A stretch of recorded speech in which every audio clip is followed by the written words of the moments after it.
চালের আটা নিয়েছি। আজকে রাতে চালের গুঁড়ির রুটি করব। গ্রামাঞ্চলে এটাকে আমরা চিতাই বলি।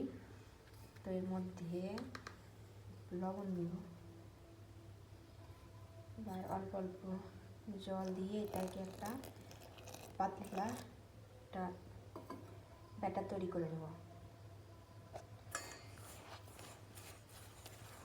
তো ঠিক আছে, এরকম পাতলা হবে।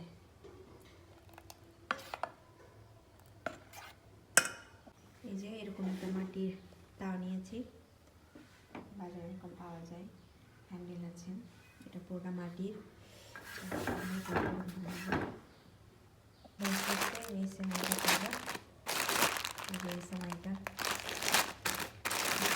সাথে এই চালের সাথে এই সেমাইটা ভালো লাগে, পায়েস ভালো লাগে, সুজির হালুয়া ভালো লাগে।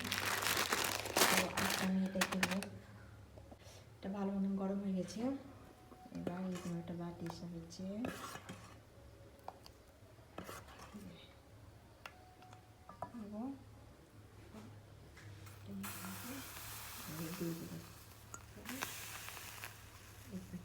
এভাবে চিকনটা রেখে দেবো।